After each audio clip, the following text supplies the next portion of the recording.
The day my CEO told me his son would be taking my office, my space, my work, my 11 years of holding that company together, he said it like I was a piece of furniture he could drag into storage. No warning, no conversation, just entitlement wrapped in a smile. And while everyone assumed I walked away powerless, they had no idea what I had quietly built, or how deeply the company depended on the very things only I knew.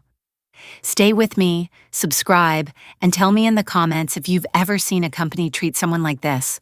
When people talk about the backbone of a company, they usually picture executives in glass offices or someone with a fancy title on a nameplate. I never had either of those things. What I had was an old desk wedged between a storage closet and the server room, a coffee mug with a chipped handle, and a key card that let me into every corner of Titan Ridge Fabrication because they needed me everywhere.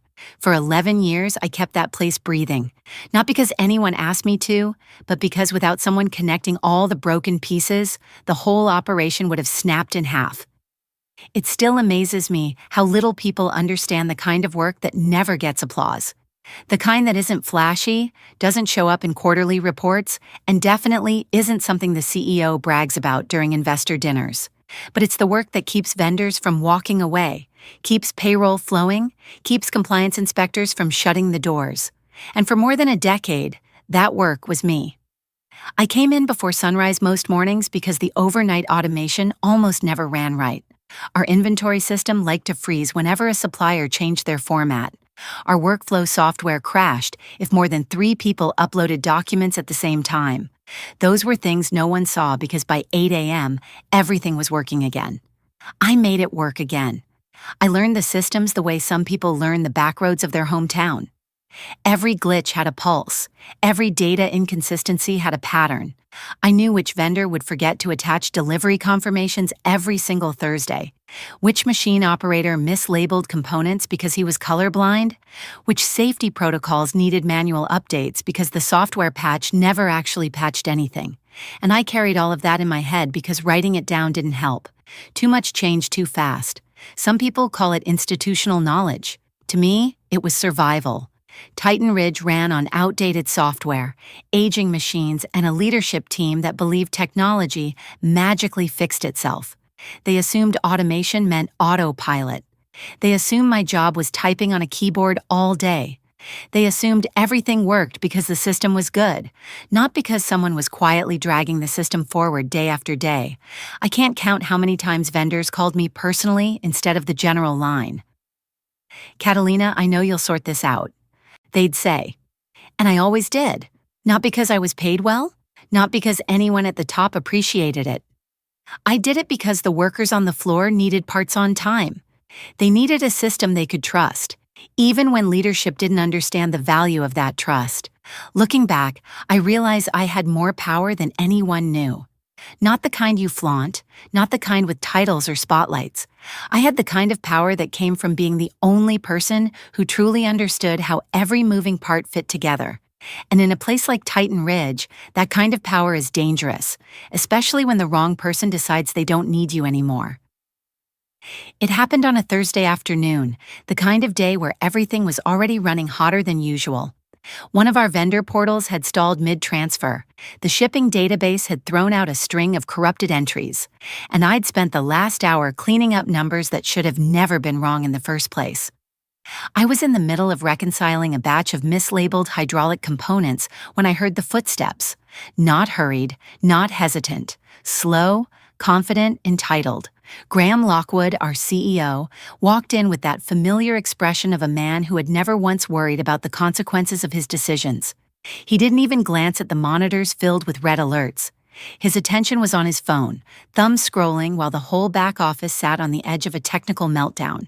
When he finally spoke, his voice had that casual tone people use when they ask you to shut a door or pass the salt. "Catalina, quick thing," he said. "Chase starts Monday. He'll be needing your office." I stared at him, not because I didn't understand, but because I wanted to make sure I'd heard the sentence exactly as delivered. Flat, dismissive, and dripping with the kind of arrogance only inherited power could produce. Chase, his 26-year-old son, the one who called himself an operations influencer because he posted time-lapse videos of himself typing with motivational captions. The one who believed an MBA and a ring light made him a leader. My office wasn't even that special. Small, windowless, barely big enough for 2 chairs, but it was mine. It was where I kept the whiteboard, with every workflow cross-reference for the plant, the emergency manual overrides, the safety rotation maps, and the vendor cycle patterns only I could decipher. It was the only space in that building where the chaos could be controlled, and he wanted to hand it to his son like a prop in a photo shoot. I waited for him to look at me, to acknowledge what he was asking, but he didn't lift his eyes from his phone. That told me everything. This wasn't a conversation. It was a decision handed down from a man who believed the foundation beneath him was indestructible. "Of course," I said. 2 words, calm, smooth, not a crack in my voice.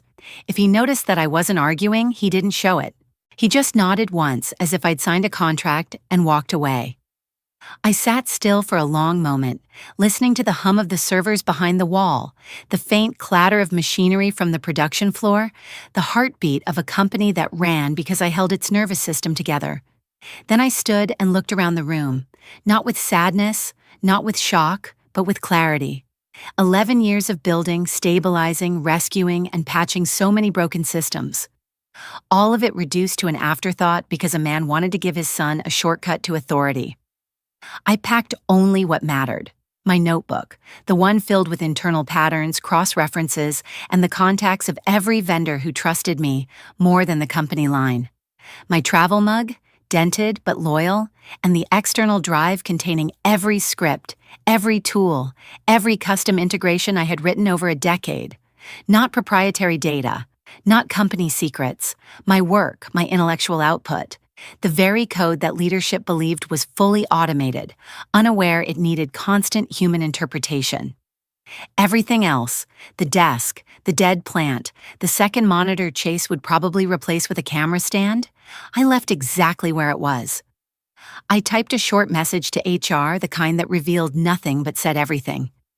Transitioning to remote temporarily during office reassignment, available as needed. No drama, no warning shots, no explanations. Then I walked out of that building without turning back. And the truth is, I didn't feel defeated. I felt something else, something sharper, colder, and far more dangerous than anger. I knew exactly what was woven into the walls of that company. I knew what would happen without the one person who understood its pulse. They wanted me gone. They were about to learn what that actually meant. The following Monday, I sat at my kitchen table with my laptop open, not to rescue Titan Ridge, but to enjoy the strange quiet that comes when you stop holding the world together. I brewed coffee, opened the blinds, and watched the sun rise over Denver like it had been waiting years for me to notice it. Then my phone buzzed, a notification from social media. Chase had posted a photo from what used to be my office. He'd set up a ring light in the corner, rearranged the desk so the logo on the wall would be perfectly visible behind him, and typed some caption about revolutionizing outdated operations with a fresh perspective. Seeing that post didn't hurt me. It irritated me, not because he was in my space, but because he thought the job was about aesthetics. That office wasn't a backdrop. It was a command center. And he had no idea what any of the whiteboard markings meant, or why my systems only ran smoothly because I guided them manually every single day. What I did next was nothing. Absolutely nothing. I didn't log in to check reports, didn't sift through error messages, didn't rescue missed data transfers like I usually would by sunrise. I simply waited, and right on cue, the first crack appeared. At exactly 7:50 a.m., the inbox dedicated to vendor status updates began filling itself with flags. Normally, I cleared those before anyone even poured their first cup of coffee. By 8:15, the weekly operations digest, something everyone assumed the system generated on its own, was nowhere to be found. The managers waited 10 minutes, then 20. Then I heard the faint buzz of my phone again, an email from Chase addressed to the entire leadership team and copied to half the company. "Catalina, where is the Monday report?" As if I were simply running late, as if the entire process were a button I clicked from my couch. I didn't respond. Instead, I tilted back in my chair and listened to the messages pile up one after another. A call from the production supervisor asking why order sequences looked out of alignment. A message from procurement saying 3 invoices didn't match their purchase orders. Confusion, frustration, a citywide ripple of realization that the quiet woman in the corner office did far more than anyone ever admitted. Chase eventually called IT, and poor Theo spent 3 hours explaining that there was no automatic report generator. There never had been. I'd built that report manually every week because the system was too outdated to compile data correctly. Meanwhile, I made another cup of coffee and opened the spreadsheet where I'd been sketching out a business plan. Nothing ambitious, just the idea of offering consulting to a few companies who needed help untangling their operations. Something flexible, something mine. I knew better than to feel guilty about the chaos unfolding without me. People like me often do. Women who've spent years cleaning up everyone else's messes without praise, without raises, without acknowledgement. But guilt is heavy, and I had carried far too much already. By midweek, the second crack appeared. A compliance notification from the State Safety Board had landed in Titan Ridge's general inbox. A routine inspection, the kind that needed specific documentation within a 48-hour window. Easy if you knew where everything lived. Impossible if you didn't. On Wednesday afternoon, Chase called me. Not emailed, called. "Hey, quick question," he said, using that tone men use when they want something without admitting they need help. "Where do we keep the safety protocols?" I kept my voice steady. "You'll find them in the compliance database." "Right, but I can't get in. What's the password?" "I only provide support through my consulting services now." Silence. He didn't like that answer. He definitely didn't like the rate I quoted next. By that evening, he'd given up. The 48 hours ran out. Panic began seeping through the cracks in ways he couldn't hide from his father. And all I had done was stay home. It wasn't revenge. Not yet. It was simply the world, functioning without the person who held it together. Or failing to. By Thursday morning, I could feel the unraveling even from miles away. Titan Ridge had always been noisy under the surface. Systems grinding, data shifting, vendors adjusting. But now that noise had turned into a roar they couldn't ignore. And for the first time in 11 years, none of it was my problem. I didn't have to check the workflow logs to know things were slipping. The signs were already reaching me in indirect ways. A voicemail from a warehouse supervisor who sounded exhausted. A short email from procurement wondering if I had a moment. Another message from a vendor who normally called me only when things were on fire. I didn't answer a single one. The real explosion came Friday morning because that was Vendor Reconciliation Day. Most people at Titan Ridge never knew what that meant. They assumed invoices and orders magically lined up, that payments went out because the system handled it. What they didn't understand was that our ERP software was older than some of the interns. It couldn't read half the formats vendors used.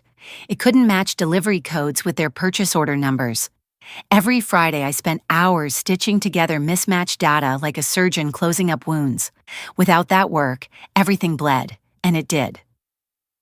By noon, a vendor called me directly Steel Core Solutions, one of the most reliable partners we had. "Catalina, are y'all all right over there?" Mara, their shipping coordinator, asked. "Your new guy is approving invoices that don't match anything. We've got 3 discrepancies already. Should I be worried?" I didn't sugarcoat my answer. "I don't work there anymore, but if you need operations consulting, I'm available." She didn't hesitate. "Good. We've needed someone who understands manufacturing for a long time. How soon can we start?" That was the moment I realized something. My absence didn't just expose Titan Ridge's weaknesses, it illuminated my value to everyone else. While they were losing stability, I was gaining opportunity, but Titan Ridge had bigger problems than a few mismatched invoices. Compliance Week rolled into the next disaster. OSHA had arrived for their annual review. Normally, this was routine. They'd walk in, ask for updated chemical handling protocols, accident reports, training rosters, and I'd hand everything over neatly organized, cross-referenced, and verified. Chase didn't even know where the documentation lived. He spent 3 days chasing paper trails that had never been digitized, trying to translate old spreadsheets I updated manually, and rummaging through binders that hadn't been opened since the last inspection. I heard all of this, not because he told me, but because word travels fast in an industry where safety violations can shut down production overnight. The inspector wrote up 6 violations. 6, because nothing matched. Nothing was accessible, and nothing demonstrated proper record keeping. That triggered something far more expensive. A review by Titan Ridge's insurance carrier. Compliance failures meant risk. Risk meant cost, and that cost hit them like a hammer. Their premiums went up 40%, 40, overnight. That was when the second call came, not from Chase this time, but from Graham himself. Catalina, he began, using a tone he hadn't used with me once in 11 years. We've run into a bit of trouble, just temporary setbacks. We could really use your help getting things sorted. I let him talk, piling on excuses, trying to sound like a man still in control of the company he barely understood. When he finally paused, I gave him the same answer I gave his son. I only work on retainer, 3-month minimum. He sputtered a bit when I stated the rate, which was more than Titan Ridge had paid me in a quarter, but I didn't back down, and I didn't agree, because the truth was becoming clearer by the day. Titan Ridge wasn't collapsing because I left. It was collapsing because the moment I stopped holding it up, there was nothing underneath. They built their empire on my shoulders. They were just now realizing what happened once those shoulders stepped away. The Monday after Graham's desperate call, I sat at my kitchen table again, but this time I wasn't watching Titan Ridge fall apart. I was watching something new rise in its place. My place. I had already signed with Steel Core, and Mara forwarded my name to another supplier before lunch. By mid-afternoon, I had 3 meetings lined up. Real meetings where people valued what I knew instead of treating me like a replaceable cog in a machine they barely understood. I didn't plan to build a business this quickly. I thought it would be a slow, careful transition. But opportunities kept coming, one after another, and I realized Titan Ridge wasn't the only company struggling with tangled systems, and leaders who thought software replaced skill. The whole industry had cracks, and I had spent a decade learning exactly where they were.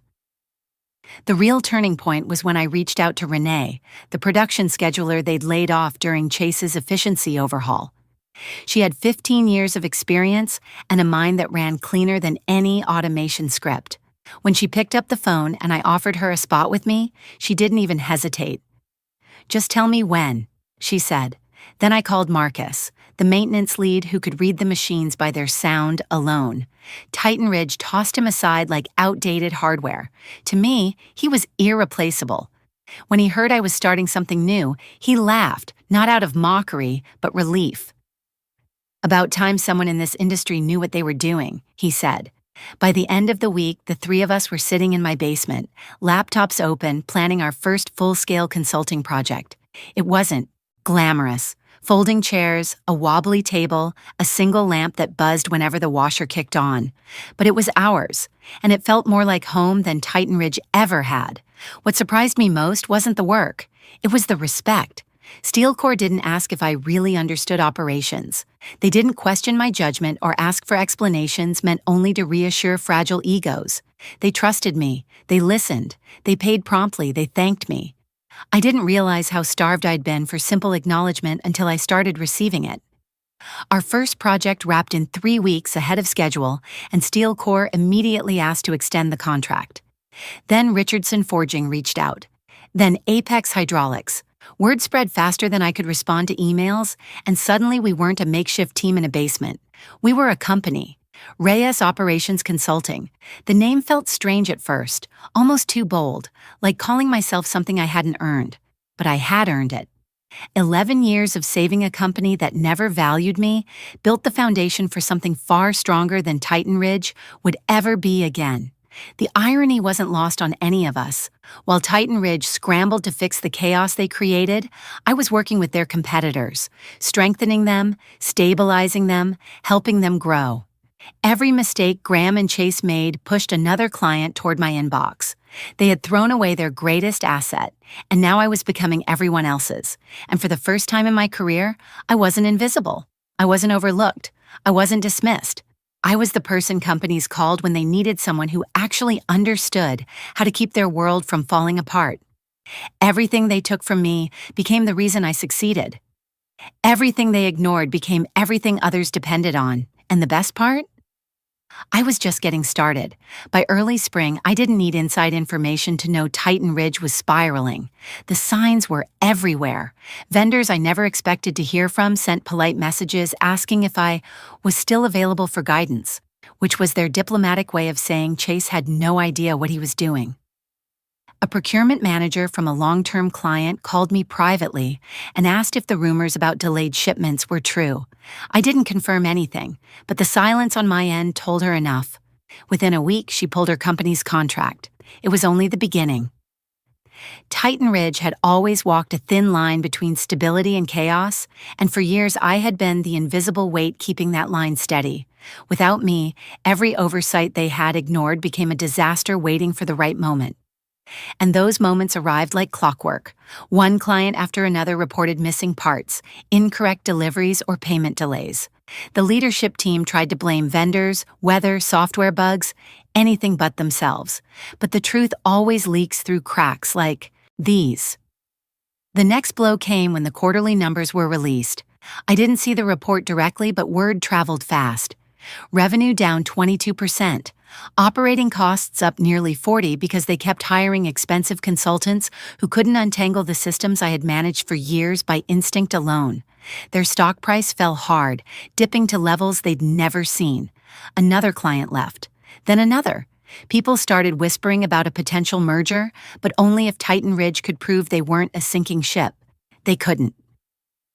Not long after, I bumped into an old co-worker at the grocery store.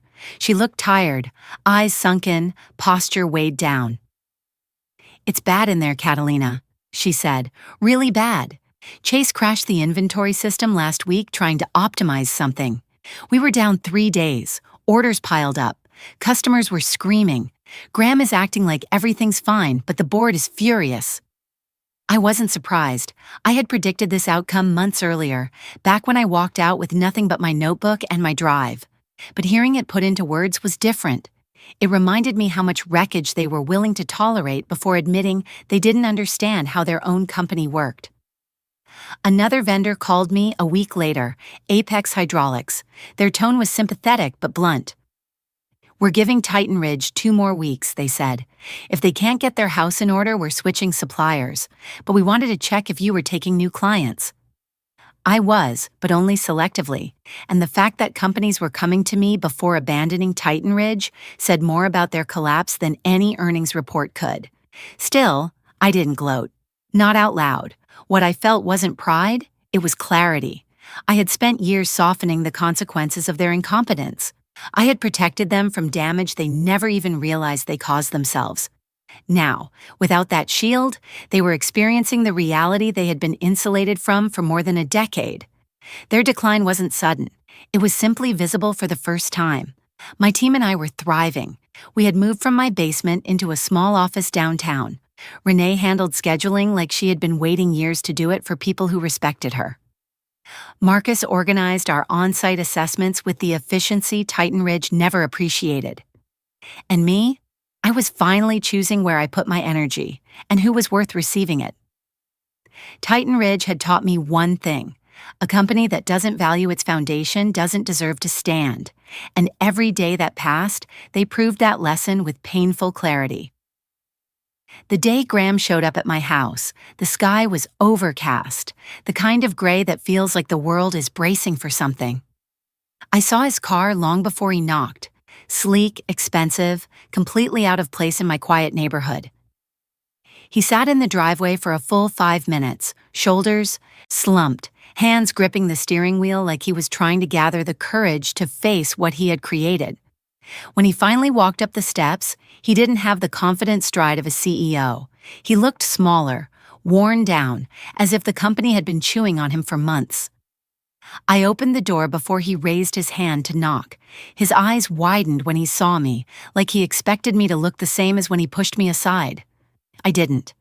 I felt stronger, steadier, unbothered. "Catalina," he said, voice cracking at the edges, "we need to talk." I stepped aside without offering a smile. He walked in like a man expecting the floor to collapse. I didn't offer him coffee, didn't offer him a seat. I simply let him stand there and feel the weight of the silence he once dismissed. Things have gotten complicated, he began. Complicated. That was the word he used when he erased 11 years of my work. The board is asking questions, he continued. Clients are leaving, our insurance premiums are through the roof, and well, Chase isn't adjusting as quickly as we hoped. I almost laughed. Adjusting. As if incompetence were a temporary condition. As if his son's ignorance could be smoothed out like wrinkles in a shirt. We need you back, he said finally. Full authority over operations. Any office you want. Salary restored. Benefits. Whatever you ask. I let the silence stretch. I wanted him to feel it, the realization that he had thrown away something irreplaceable and only recognized its value once the loss became unbearable. Then I placed a folder on the table between us. He reached for it like it might bite him.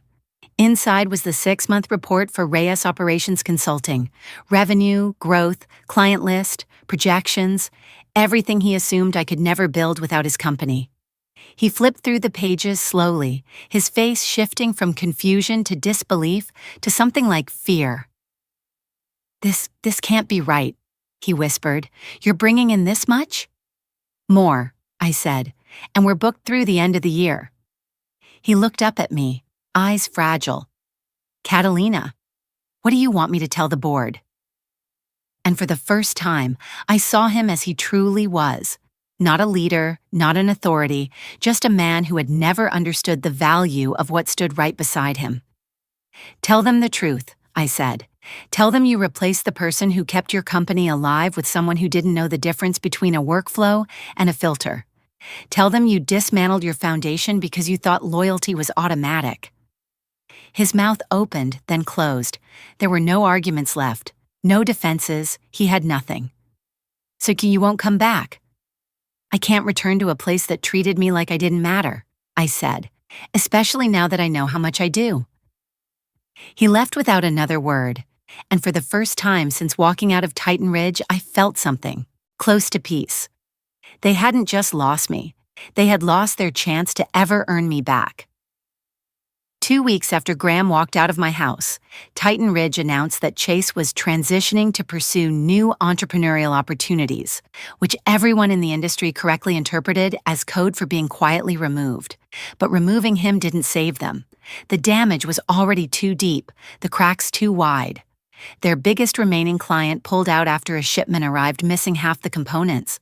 Another partner suspended negotiations until Titan Ridge could demonstrate operational stability, which by then had become a phrase people used politely instead of saying what they really meant.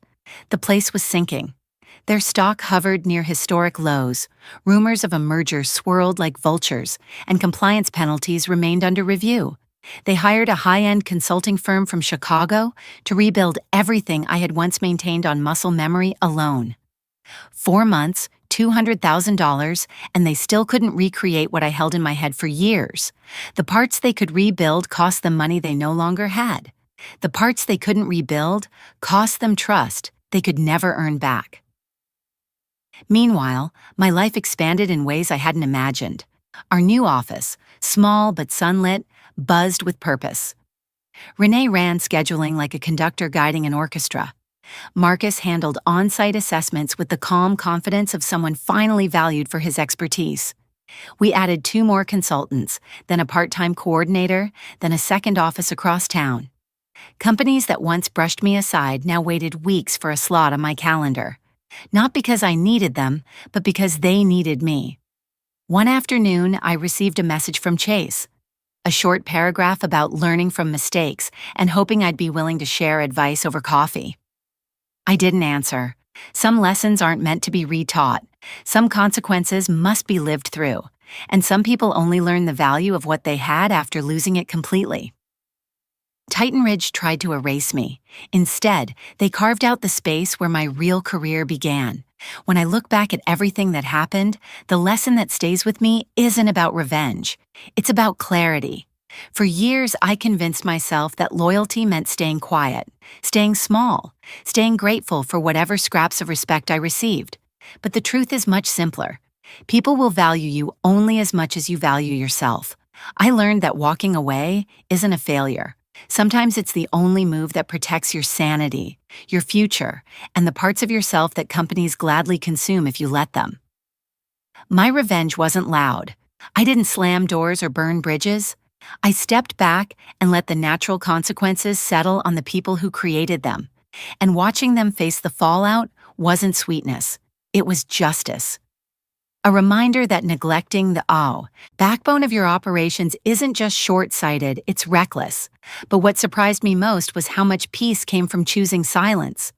Silence isn't weakness. Silence is a boundary.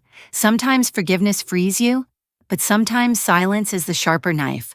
Not because it wounds, but because it lets you walk away clean while others sit with the mess they created. If you take anything from my story, let it be this.